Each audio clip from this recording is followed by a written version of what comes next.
That was Dennis Gonzalez, New Dallas Sextet from 1987. And we're going to go ahead and start the interview. Dennis Gonzalez was an avant-garde composer and jazz musician. He taught high school at North Dallas High School.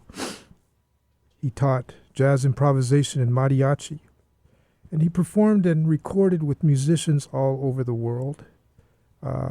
And like I said earlier, this is a tribute show to celebrate his work and his artwork. He was also a visual artist and a poet.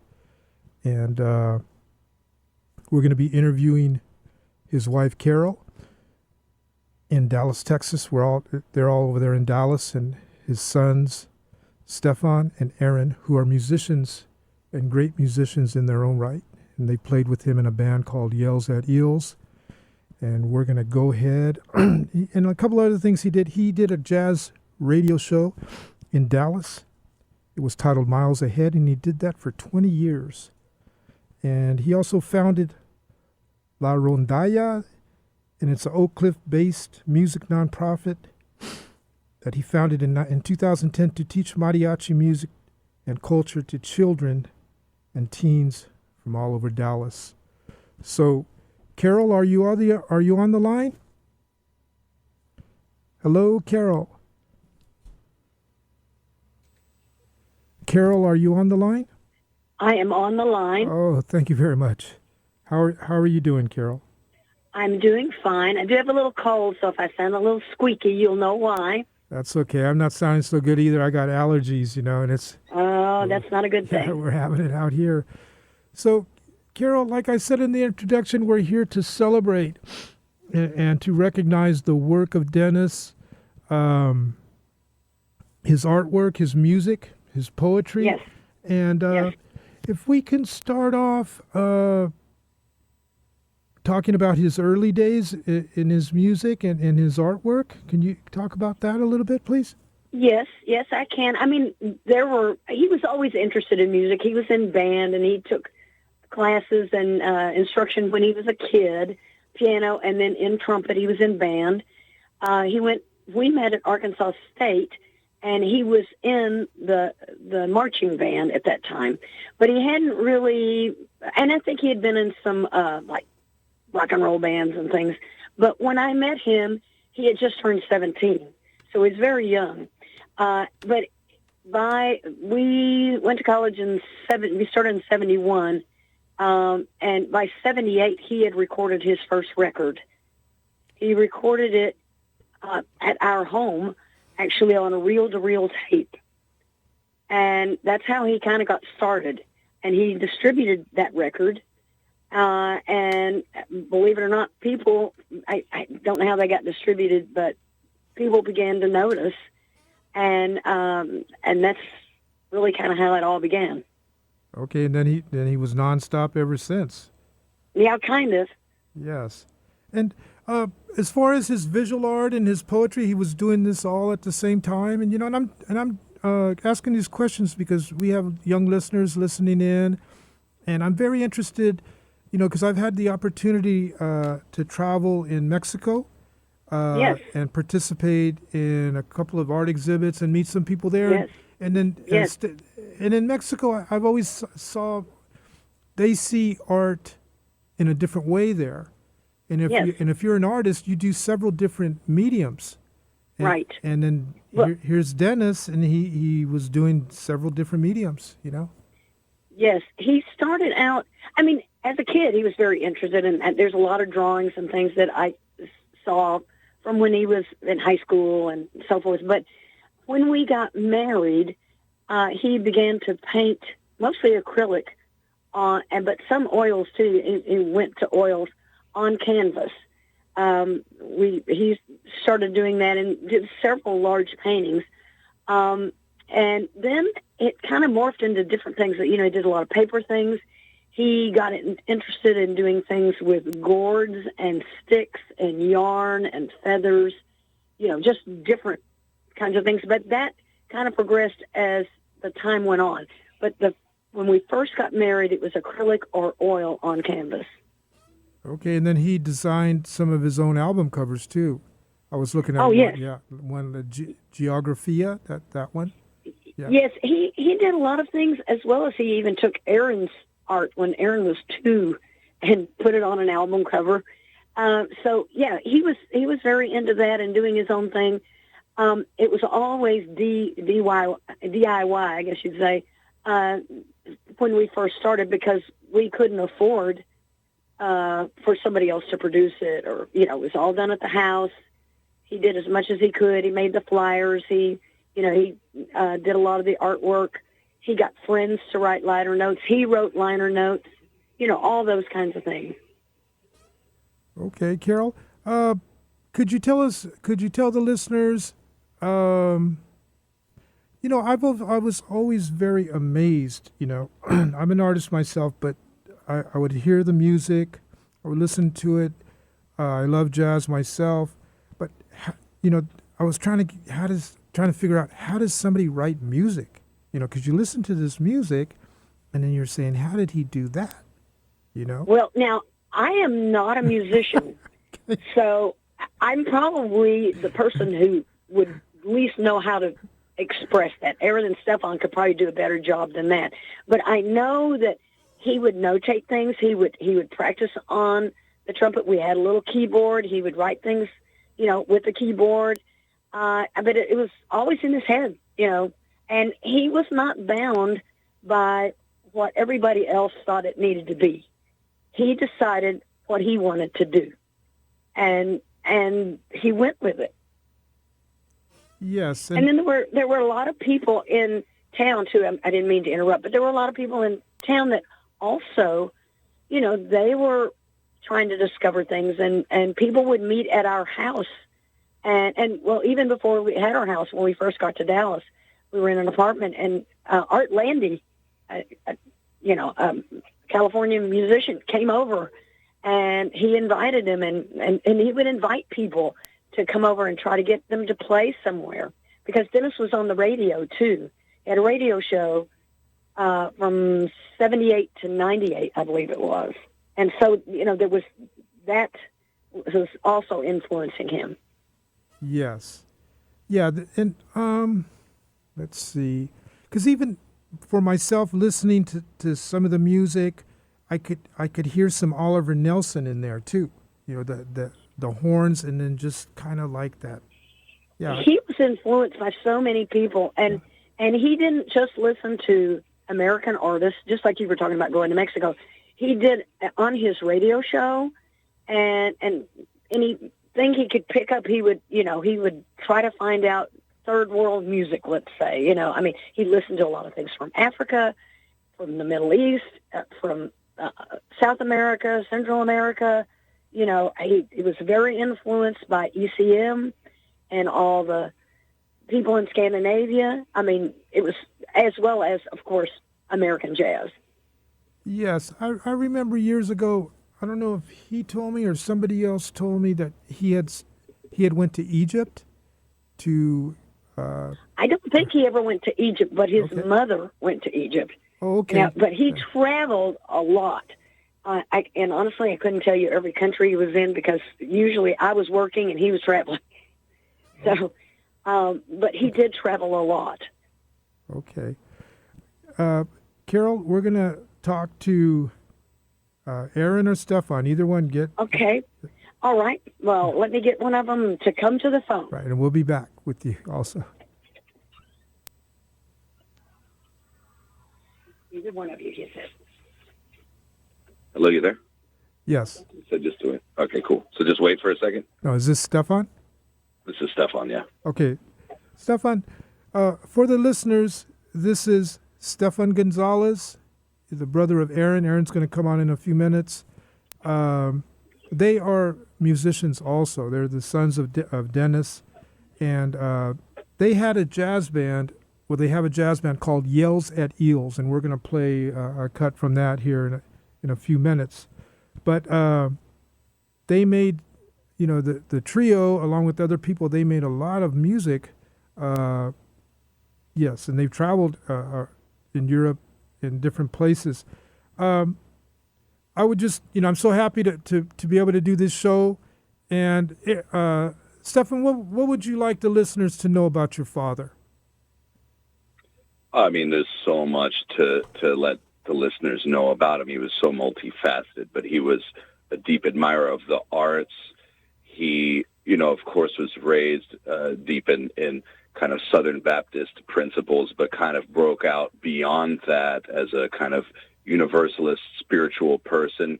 He dabbled in so many different types of different visual media. He was an educator. He facilitated spaces for families that could not afford to pay for their kids to have music lessons, especially with music programs on decline in Texas.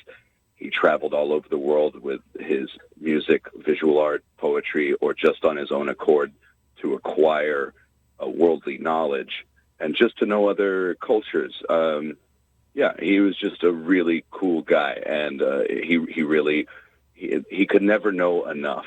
I mean, he was always on the quest to acquire more worldly knowledge about anything, any sort of medium of artwork, deep spirituality, or just to get to know people individually, because he found them so fascinating, especially if they were somewhat creative but hadn't had a forum to feel accepted by others. He really liked to reach out to the underdog and support them and tell them, hey, I think what you're doing is awesome. He was that kind of a guy. He was just all over the place, Yes, and then he helped found an avant-garde music organization there in Dallas? Yes, they called it DAGNM. It's the Dallas Association of Avant-Garde and Neo-Impressionistic Musicians. Okay. And it started off as a collective, much taking after the AACM in Chicago or BAG in St. Louis and various other improvisational music collectives that were happening around the world. And that's what he was inspired by when he first moved to Dallas. And it went from a collective to being a label after it kind of fell apart as people got busy with their own personal lives and whatnot. Yes, and you talked about the spirituality aspect of Dennis's music and his composition. You can, listening to the music, you can hear that and you can feel that in the music. You can also hear that those kind of Southern Baptist hymns kind of coming in and out, and the thing that I've always admired about your father was he had his own sound. You could go anywhere and you could hear something on the radio, and if it was, you knew it was Dennis. You could hear that horn, you could hear that sound, and I just find that very, very, powerful. Yeah. That's the thing. Whenever you play a particular instrument, people always have to draw comparisons. So, of course, there was Don Cherry, and even something as surface level as Miles Davis, whom he loved, and other things. But he still had this sort of Mexican-American, maybe inherently somewhere in his ancestral background, Spaniard kind of vibe in his playing. He didn't play in the higher register of the horn. He had a very singular thing. He wasn't a flashy player. He was just very supportive of the music and very intuitive, but he wasn't flashy. He wasn't trying to be a virtuoso. And I think that he was just very honest. His sound was his own. Yes, that reminds me. I'm a photographer myself, and I have a jazz series of jazz musicians from down in the Bay Area, from the clubs, and I've always admired Pharoah Sanders. One of my favorites. Because every time at every show Pharoah would do, he would introduce the band. At some point, yes. And he would always say the great for every one of the musicians. The great. Then he would say their name, and he was just so appreciative like that. Also. Yeah. As he should be, yeah. Yeah, just some great people out there. Stefan, what else would you like the listeners to know about your father? Just he trained you too, or how did that work too? No, he didn't exactly train me. We just grew up in a house that was kind of like, other people have said this in retrospect of his life. we grew up in a house that was kind of like a museum of sorts. I mean, we had musical instruments, all the paint and brushes and surfaces to experiment on, and encouragement to follow our own path. He never put anything in my hand and said, "Hey, I need you to try and do this." You know, he was never imposing. Of course, whenever we started becoming musicians in our own right, he very much admired that and wanted to be supportive. You know, and that's when we formed Yells at Eels some years later. No, he was just stoked on anything that we put our mind to that was thinking outside of the box. I mean, we just had it inherently. I didn't even think for a long time that this was something that other kids didn't have. It just came naturally in the house. It was just a place of expression and freedom, you know, well, within certain parameters, you know. But right, and then largely we were free to really explore, and we weren't ever discouraged from that. Yeah, and I was looking at some different CDs last night, and on one of them you're playing the vibes, you know. Mm-hmm. Yeah. I play different percussion. Most people know me as a drummer, but I play vibraphone, marimba. You know, I of course studied these things in school, and then applied them to a more improvisational jazz scenario. But I also play amplified scrap metal and found objects and different stuff like that. It's not always just formulaic, straightforward drumming. My dad really gave me that forum. He's the first to have wanted me to play vibraphone on something. Okay.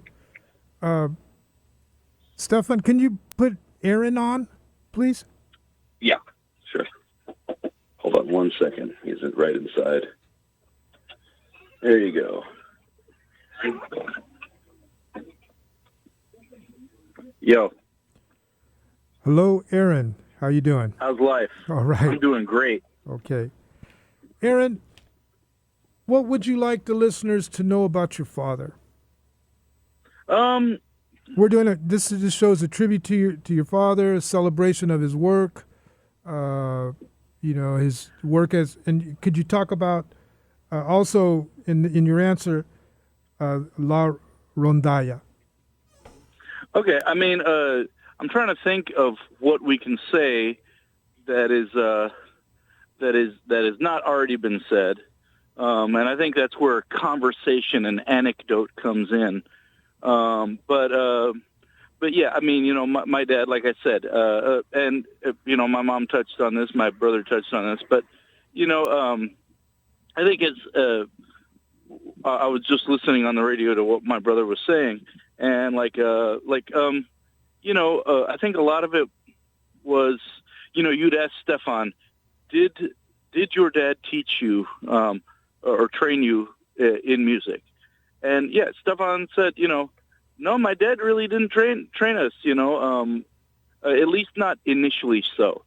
I think my dad's approach to music, as far as his kids was concerned, was not like, well, here's the scales, here's the rudiments, here's the techniques.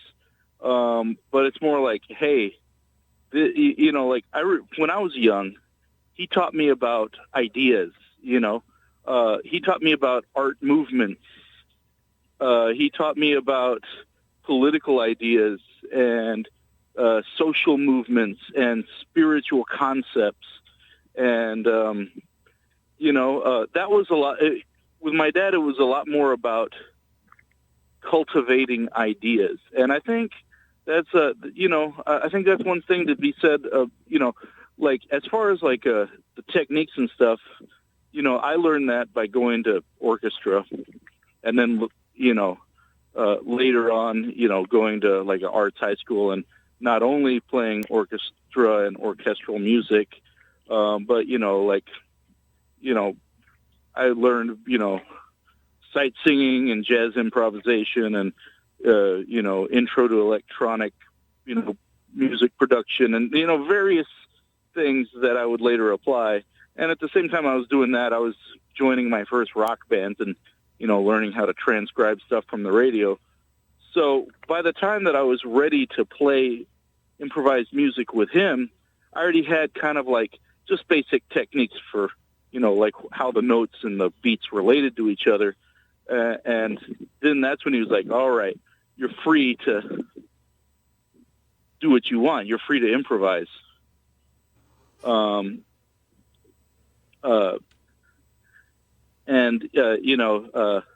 At first I was very scared because I'd never I knew what improvisation was theoretically, but I'd never been given a completely free forum to say, oh, well, you can use the scale of the song that we wrote.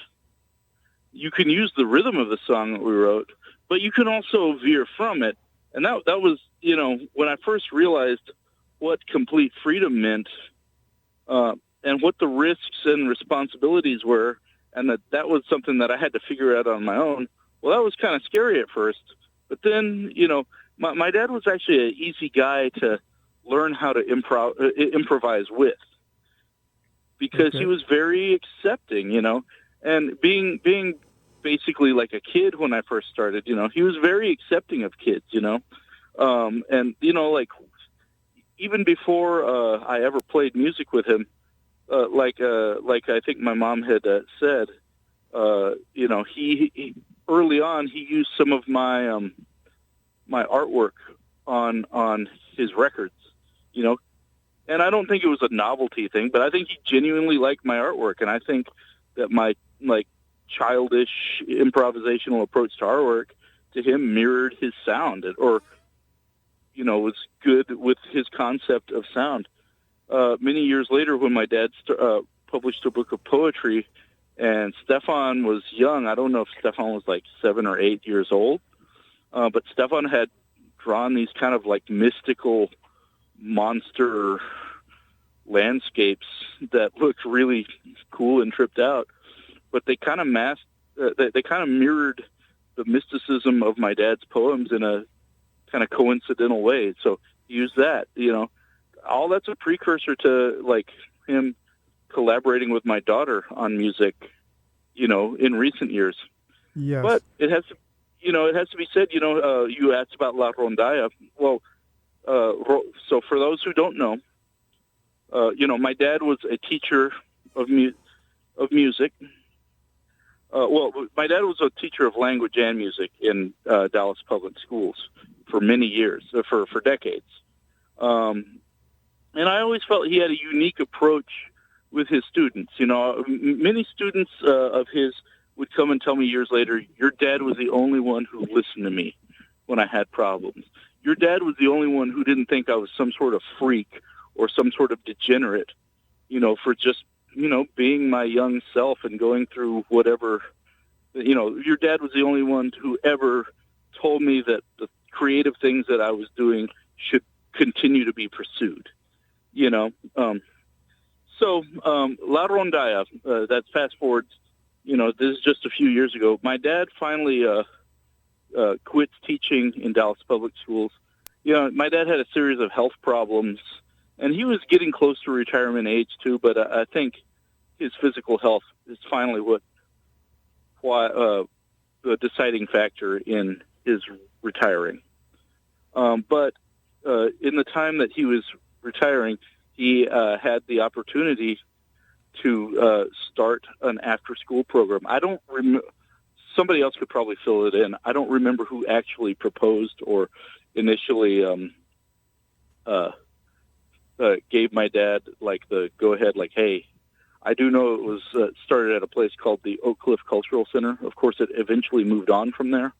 But, yeah, he was able to start his own program, and it was very much a similar kind of organic thing,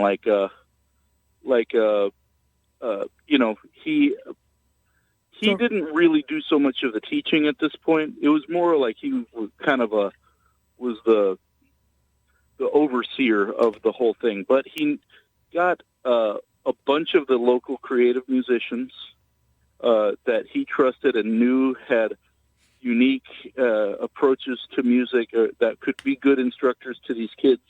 And he brought them together and organized them all to where,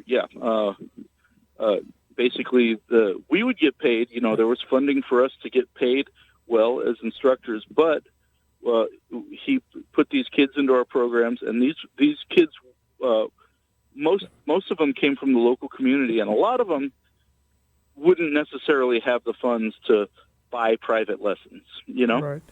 And not all of them would have had a school where they would have a program where they could learn music in exactly this way. Some of them had some opportunities, of course. Okay, Aaron? But what Rondalla provided was free lessons to these kids, and there was, like I said, it fed the local community. It's fed especially like a lot of the local like Latino community, and such. But there was no limitations. There was no quotas. There was no, anybody who was of the age group who could make it and who could dedicate themselves could learn under us. Yeah. And it was really a vibrant and quite glowing thing. And, just as kids from North Dallas High School or Spence Middle School who are now adults, they'll see me in the supermarket or they'll see me on Facebook and they'll say, your dad inspired me. To this day, I still see some of the students that we got to teach in those last years of, what's really the last years of my dad's educational legacy. And we still see them saying, wow, it's cool. Some of them are in really cool bands now. Some of them pursued music. Aaron? Not all of them pursued music. Some of them, went into other things, but they still say, hey, your dad inspired me, or that program got me out of, this other stuff in the community that I didn't need to be involved in, etc. Yes. Aaron, we're going to play some Yells at Eels. And you're okay. And you're in the band, So for the listeners, Aaron Gonzalez, Dennis Gonzalez, Stefan Gonzalez, and I think there's some other people in this song also. So we're going to play a little bit of music, and we'll be back in about 6 or 7 minutes. But check out the music, check out the sound, and we'll be right back. Thank you for tuning in to KDVS 90.3 FM, Radio Infomar, Public Affairs. Thank you for tuning in, and we'll be right back. But check out Dennis Gonzalez and Yells at Eels.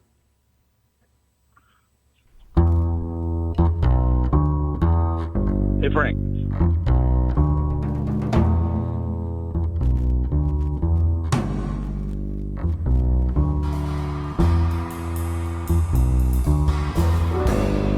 Did they cut me off?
That was Yells at Eels, and we get to hear some of the music, and it. I didn't even want to stop that song, I mean, just powerful. Stefan, back to the music of and your father as a composer. I probably have 10 of the CDs. I have a couple of vinyl, but the range and the different musicians that played on all these CDs is incredible, to say the least. Yes. And the quality. And how did your father find these cats? It's a strange progression, I mean, he started very much on a DIY level, as my mom told you, in Dallas. But then over time, he and the people at Dagnum had sent their LPs just across the world, but mostly in terms of the U.S., they sent them out. Somehow, one of his or several of his early LPs made their way to Slovenia. So that's when he got his first offer to play really out of the country.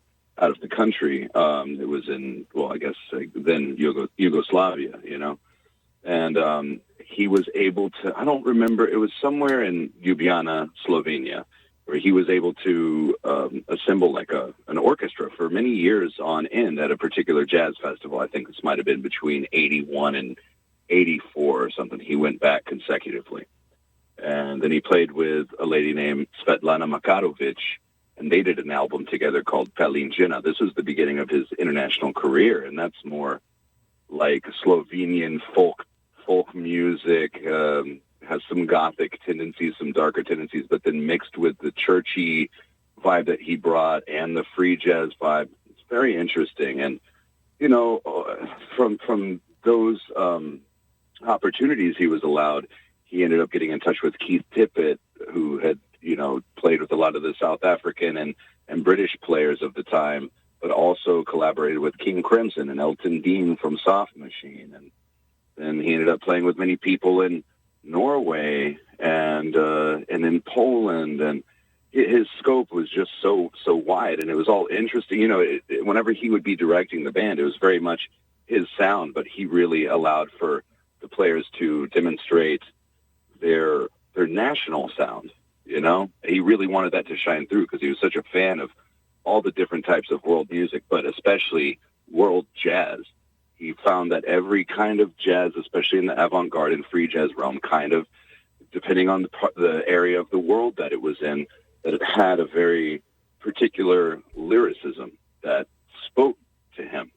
And so, yeah, he just really made his rounds and did some amazing stuff, all, once again, informed of the vibe that he brings and his sound, but he still lets so many people shine. It's beyond democratic, Yes, I remember talking to him years ago, and I asked him who his favorite trumpet player was, and I thought he was going to say Miles Davis or, the on and on, of the American jazz, say OGs, Right. But he said it was Enrico Ravi, Oh, and Enrico Rava, yeah, the Rava, Italian guy, yeah. Yeah, and I said, okay. He had a lot of those sensibilities, and also the Polish trumpeter from the same era, who's now deceased. His name is Tomasz Stanko, and he played with Krzysztof Komeda on a lot of the early soundtracks of the movies of Roman Polanski and stuff like that. And when Krzysztof Komeda died, a lot of his alumni, a lot of the people that played in his big band, moved on to early forms of European free jazz. Tomasz Stanko was one of them. And he was like, between him and Enrico Rava, those were kind of my dad's heroes. They had some sensibility that my dad really felt drawn to, Yes. And for the listeners, one time, this is probably 20 years ago, I lose track of time, I was at Yoshi's, at the old Yoshi's in Oakland, and Art Ensemble of Chicago was playing there. And Nice. I would go take my camera, but I would always pay and then go at the intermission before the second set to ask permission to take pictures.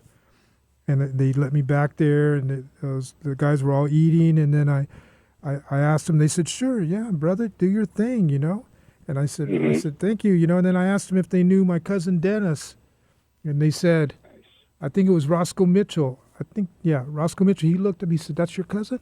I said, yes. He said, okay, then you have a seat right here. And then he told the waiter to get this man some food. He said, because you're family now. He said, oh, that's great. He said, you're Dennis's cousin? Yeah, you know, these people were just so nice, you know, and like you know, jazz musicians are just nice people anyway, all musicians, you know. Sure. And but that's the type of respect, you know, that. Well, you know, my dad did do several records with Malachi Favors. He had a really nice friendship, equal respect, mutual respect between him and Lester Bowie.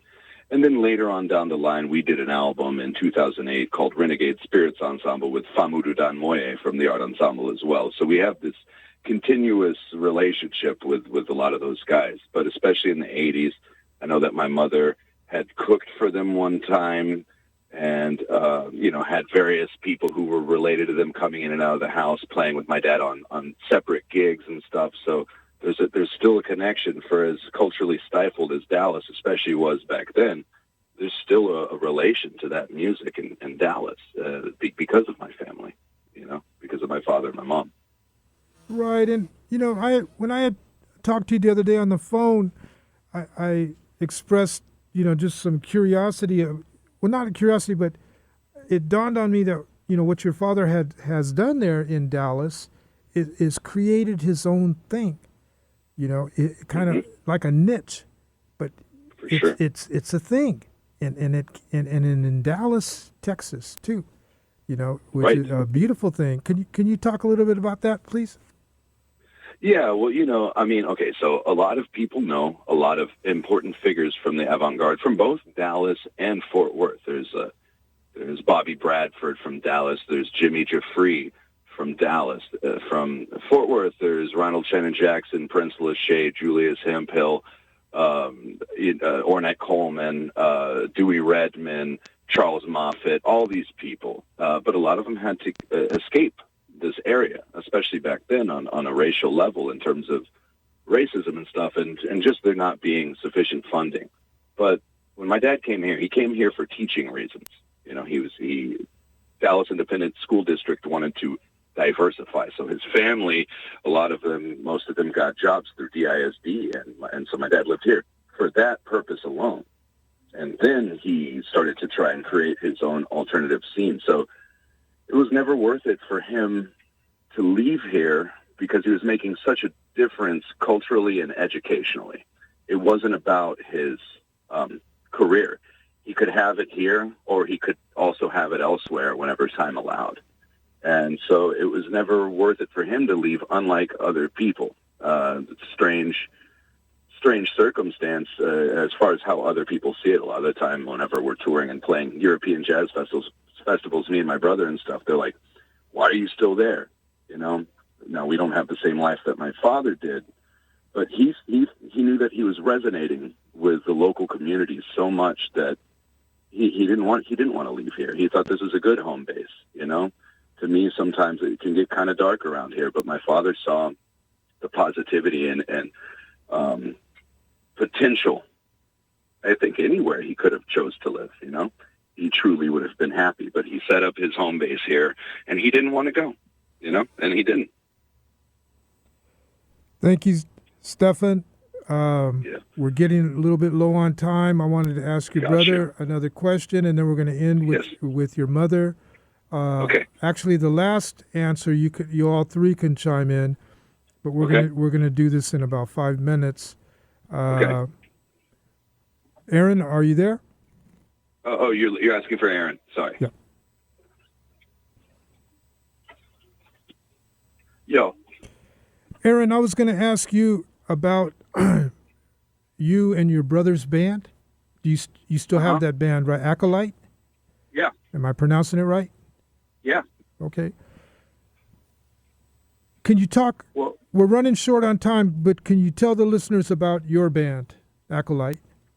Acolyte? Okay, Acolyte started, so Stefan, when Stefan was a kid, they were very into like hardcore punk and metal, right?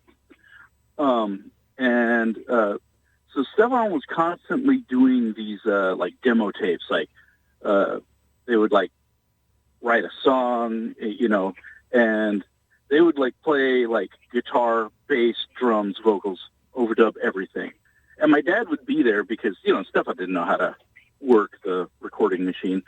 So, but at first my dad had like an 8-track, and then my dad had like a DAT tape. Like my dad had various recording technologies through the years, and Stefan would do these like scrappy, like gnarly, heavy punk rock, like noisy songs that were really angsty and loud, right?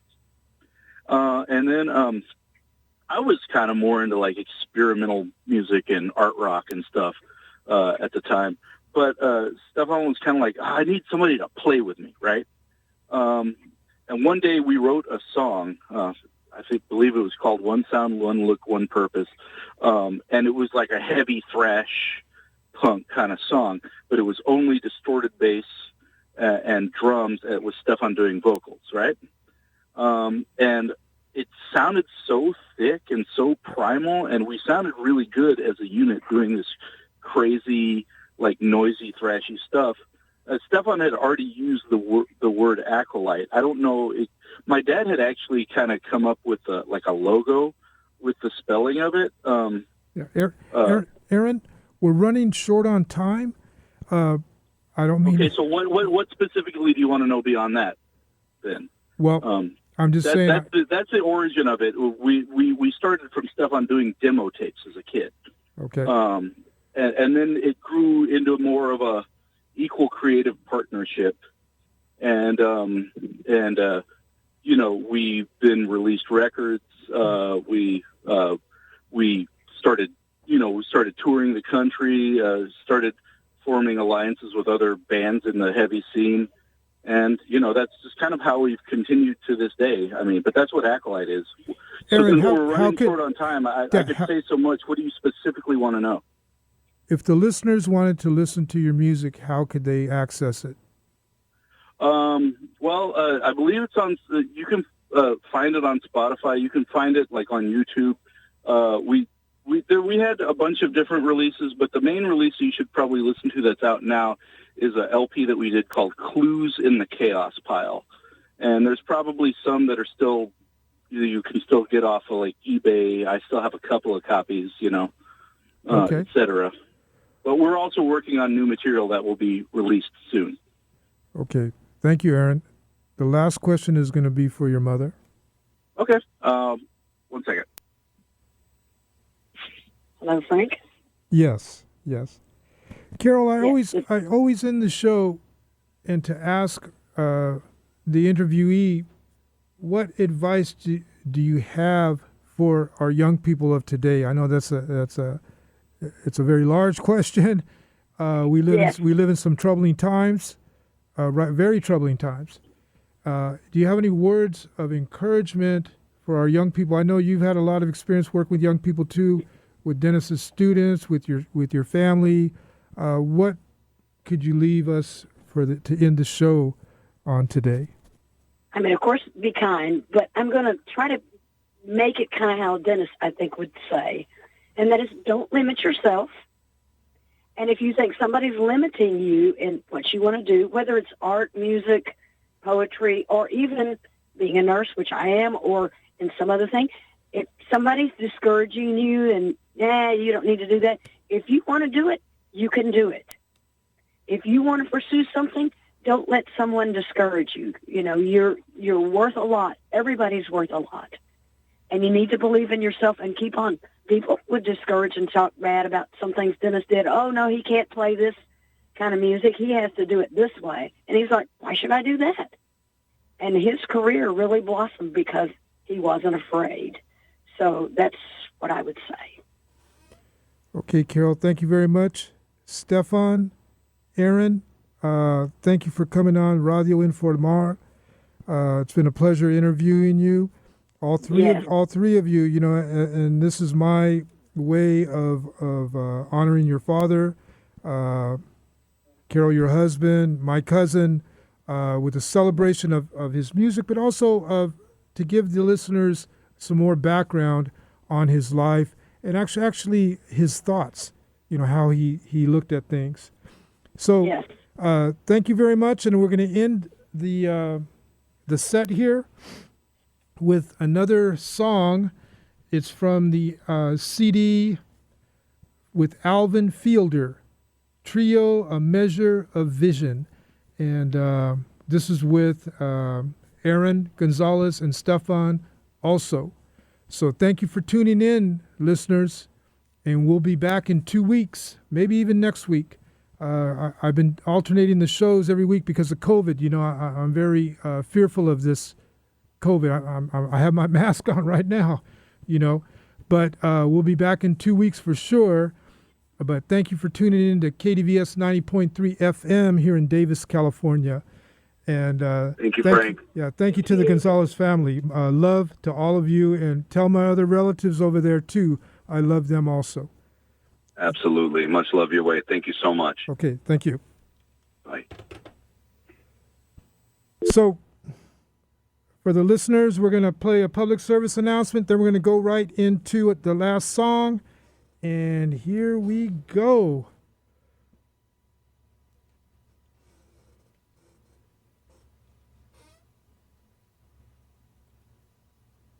The Mondavi Center is a proud sponsor of KDVS. Tickets for upcoming shows are available in person at the box office or online at mondaviarts.org. Multilingual Angelenos Las Cafeteras perform with Mexico's Villalobos Brothers on Friday, January 25th at 8 p.m. Tickets at mondaviarts.org.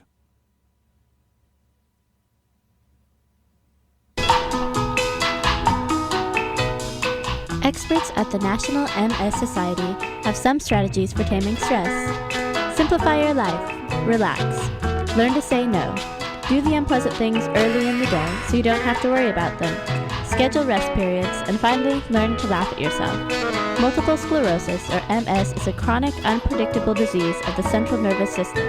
To find out more about the National MS Society, call 1-800-FIGHT-MS or visit www.nationalmssociety.org.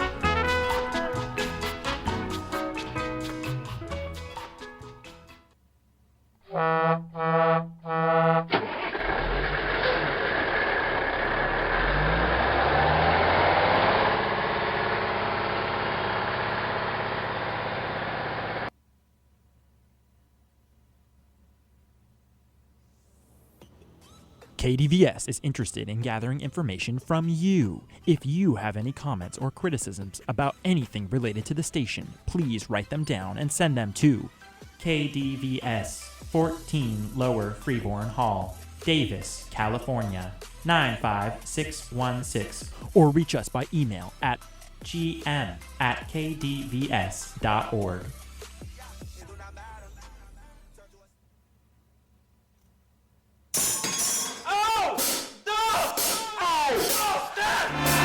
¿Te gusta el rock y el pop indie en español o quieres aprender más sobre artistas que pertenecen a estos géneros? Then join me, Langroovy, on the show Después del After, every Wednesday from 6 to 8 p.m. aquí en KDVS en Davis.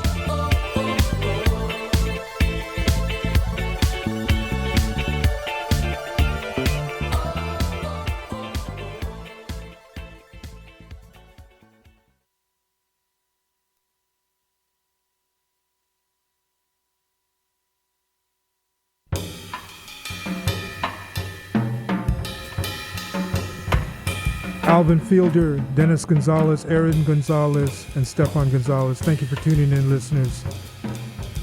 A tribute to the great Dennis Sydney Gonzalez. Thank you.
Bye.